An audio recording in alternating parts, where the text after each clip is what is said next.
You are standing in the shower, and suddenly you are somewhere else entirely. You are winning a bitter argument from 3 years ago. You are rehearsing an elaborate speech you will never actually give. Or maybe you are bracing yourself for a catastrophic disaster that has almost zero chance of happening. When you finally snap back to the present moment, there is a strange physical sensation. It is a mix of relief and subtle disappointment, because for those few minutes, that fabricated scenario felt more real than your actual life. You might catch yourself doing this and feel a wave of shame. You wonder if you are daydreaming too much, wasting your time in fantasy, or avoiding reality because you are too weak to handle it. You are not broken. These mental loops serve a purpose beyond boredom or a wandering imagination. Your brain evolved over millions of years with one primary directive: keep you safe in a highly unpredictable environment. To do that, it constantly tries to map out threats and organize chaotic information. These elaborate mental constructs are actually your brain actively trying to solve complex, emotional problems that it feels powerless to address in the physical world. Think of your mind as an incredibly powerful prediction machine.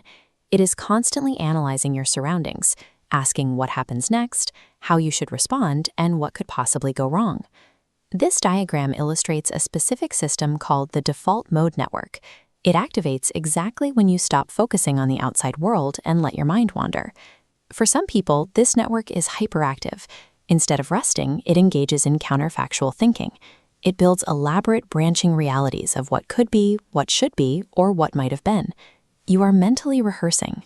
You are running simulations the exact same way a pilot practices in a flight simulator, testing your responses and building confidence in a perfectly safe environment.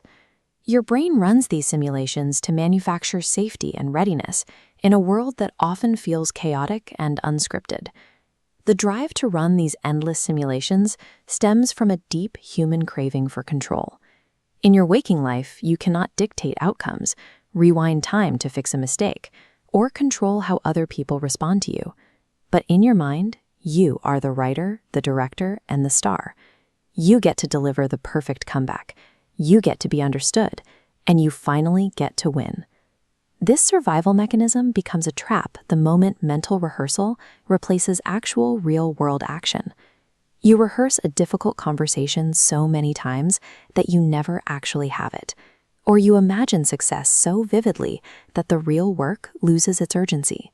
When you spend too much time in these scenarios, your brain begins to mistake the emotions you feel in the simulation for the emotions of actual, lived experience.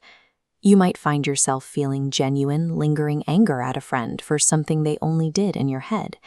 You start feeling deep disappointment when your actual daily life fails to match the precise script you wrote for it.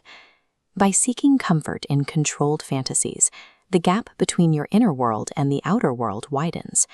You become comfortable in the scenarios, making the unpredictable reality even more terrifying to face. You cannot force your brain to stop simulating, and shaming yourself for doing it only creates more anxiety. Instead, you can change your relationship with these scenarios using a few straightforward psychological protocols. The first protocol is externalization. When you catch yourself stuck in a mental loop, write the scenario down. Psychologists call this expressive writing. It forces the thoughts out of the default mode network and gives them physical form, which breaks the loop and allows your mind to stop replaying it internally. Next, evaluate. This flowchart divides preparing and protecting. Preparing is mentally rehearsing a conversation you plan to have. Protecting is using fantasy to avoid discomfort, never taking action. Then, contain and ground. You set a 10-minute time limit for the fantasy. Once time is up, you engage your physical senses, feeling your feet on the floor or focusing on your breathing. This activates your sensory cortex and physically pulls your mind out of the simulation. These protocols train your brain to treat mental simulations exactly as they were intended, as temporary tools to visit, rather than permanent mental residences to live in. Think of your mind as this river. The scenarios are just the current. Sometimes it moves gently, and other times it is completely wild, but you cannot stop the water from flowing. What you do have is a choice. You can sit on the bank, observe the water moving past, and acknowledge the current without allowing yourself to be swept away by it. You have likely spent a lot of time in those scenarios.